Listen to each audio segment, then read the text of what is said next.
What's up, guys, and welcome back to the channel. If you're new here, my name's Eric, and I'm a first-year Canadian med school student. Today, I thought it'd be nice to showcase my entire study process from start to finish on how I prepare for exams in medical school. So I like to think of studying for an exam in a three-part process: organizing, learning, and practicing.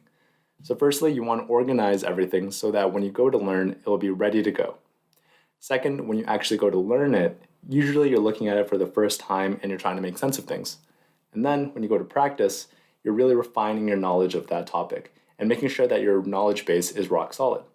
Then by the time the exam comes around, you're usually ready to go. But first, let's talk a little bit about the stages. So starting with organization, the very first thing I like to do is make sure that all of my notes are in one place, they're easy to understand, and they're easy to access. There's nothing worse than being stressed out about studying already and then not being able to get to your notes. So usually a pretty good place to start is with your lecture notes or any slide decks provided by your teachers.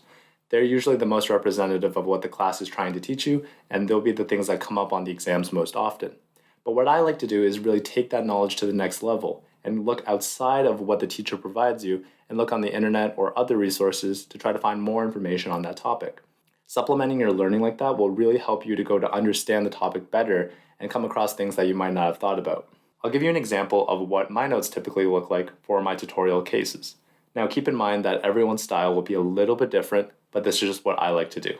So starting with the very left, we can see that this is a case about thalassemia and sickle cell disease. Now on the very first column, I include a lot of the information about the case details that the school provides to us, and I include the objectives that our group sets for ourselves and sees like, this is what we want to learn, this is what we want to take out of the tutorial, and this is what we want to end up with. So as you can see, we wanted to learn about the genetics of these two diseases, a little bit of normal anatomy, and a few other things. Then I include a section for discussion notes that we have during the take-up of this case.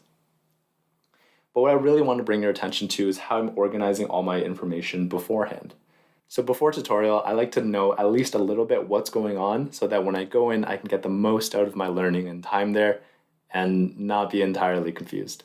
So the way I like to break it down is that each column is a different topic. So here I'm talking about hemoglobin synthesis and degradation. And then below that, in yellow, I have a few subheadings that I think are important to divide. Then beside it, I like to have a lot of pictures to really solidify my understanding and ground it in something concrete. So you can see here I'm talking about the synthesis of hemoglobin, and then right beside it I have a ton of pictures about how it's normally produced in the body. Similarly, for the thalassemia part of this, I have a little summary of everything I want to talk about with thalassemia, all the important bits, and then I have a few flowcharts and things that I'm finding from resources online. One thing I started doing that I think is really important to my learning is doing a clinical take-up. So what I mean by that is when I'm presented with the information about the case, I highlight all the important parts that I don't really understand or can't explain.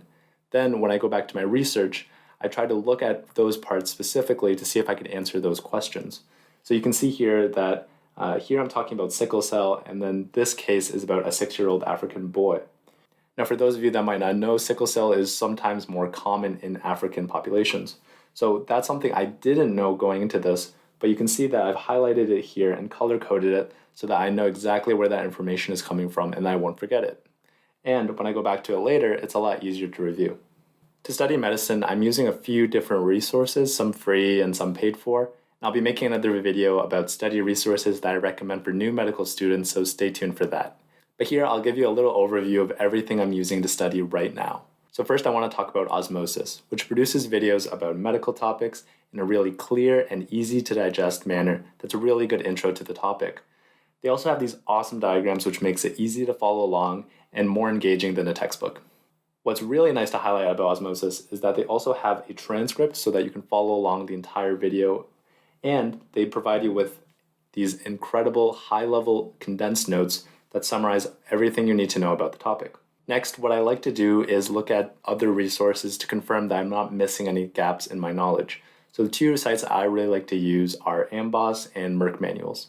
Essentially, they're like two Wikipedia-style databases on everything you need to know about medicine. So if we look at the AMBOSS entry for sickle cell anemia, we can see that it has everything broken down into sections. They give you a nice little summary of everything, as well as the epidemiology, pathophysiology, diagnostics, treatments, basically everything you need to understand the disease in its entirety. Similarly, Merck manuals provide something different, and it's a very free and easy to use resource. Lastly, after I jot anything I missed in my notes, I like to go to this website, Calgary Guide, where they have these amazing flowcharts that are broken down by disease and give you a really good overview of everything you need to know about the disease. So here we can see exactly why sickle cell is happening and all of the complications and symptoms that could arise from that disease. What I really like about the Calgary Guide is the fact that it is visual. When I get to see some pictures or just even a flowchart, it's a lot more engaging for me than just reading a big paragraph or text for hours on end. So give it a try and let me know what you think. Now that we've organized our notes and compiled a rock-solid list of resources, let's go into actually learning the material. So I like to try to learn things by making sense of it. For some classes you can memorize like history or math, but for a lot of other classes like chemistry or physics and medicine, you need to be able to understand it and be able to apply it. It's also really important if you're trying to store it for long-term memory or even just do well on an exam. Of course, there are going to be times when you just have to memorize something, but trust me, it'll be a lot better if you try to understand it. Now, everyone has different learning styles, so I can't guarantee that this will be perfect for you, but I can tell you that this approach is rooted in principles of active learning, as well as connecting different learning styles that have been really shown to be effective by research. Now, all of that really culminates into 3 tips I have for you. Firstly, ask yourself why. Research has shown time and time again that just passively absorbing something is never as effective for long-term retention as taking the challenge to try to understand it. Sure, it's a lot more difficult when you actually have to understand it and take more time, but trust me, it'll pay off in the long run. So when you're studying, just try to be curious and don't just accept everything, ask why. Secondly, test yourself. If you've been reading actively for a while now, it's a good idea to pause and see how much of that information you actually retained. If you're missing some information, try to make some different connections between that information to make it make sense to you. And then go back and test yourself again and see if that information stuck. This way you're consistently working on your weaknesses and actively trying to improve them. Third, draw things out. I know I've been saying it a little bit, but whenever I have something visual in front of me that I can see and work with, I just tend to retain it a lot better. And sometimes when I'm in an exam, just the motion of drawing things out really prompts me to, oh yeah, I remember what that is. So try it out.